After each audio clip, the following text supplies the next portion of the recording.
పథకాలకు ప్రభుత్వం వద్ద డబ్బు ఉంటుంది కానీ భూసేకరణలో బాధితులకు చెల్లించేందుకు మాత్రం డబ్బు లేదా అంటూ మహారాష్ట్ర సర్కారుపై సుప్రీంకోర్టు ఆగ్రహం వ్యక్తం చేసింది. 60 ఏళ్లుగా బాధితుడికి డబ్బు చెల్లించకపోవడంపై సీరియస్ అయింది. 3 వారాల్లోగా పరిహారం చెల్లించకపోతే మహారాష్ట్రలో ఉచిత పథకాలను నిలిపివేయాలంటూ ఆదేశాలిస్తామని హెచ్చరించింది. ఈ మేరకు దేశ అత్యున్నత న్యాయస్థానంలోని justice B R Gavai, justice K V విశ్వనాథన్ల బెంచ్ ఈ వ్యాఖ్యలు చేసింది. పూణేకు చెందిన ఓ వ్యక్తి భూమిని రక్షణ శాఖ అవసరాల కోసం మహారాష్ట్ర ప్రభుత్వం సేకరించింది.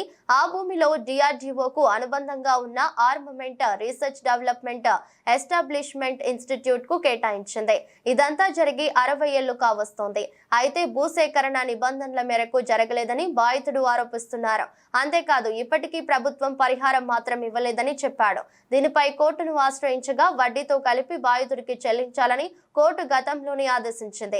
కోర్టు ఆదేశాలతో ప్రభుత్వం స్పందించి బాధితునికి 37.42 కోట్ల పరిహారం ఆఫర్ చేసింది. అయితే పరిహారం ఇవ్వడంలో జరిగిన జాప్యాన్ని ప్రస్తావిస్తూ తమకు 317 కోట్లు ఇవ్వాలంటూ బాధితుడు డిమాండ్ చేశాడు. దీనిపై ప్రతిస్తంభన నెలకొంది. ప్రభుత్వం ఈ విషయాన్ని నిర్లక్ష్యం చేయడంతో బాధితుడు మరోమారు సుప్రీంకోర్టు మెట్లెక్కాడు.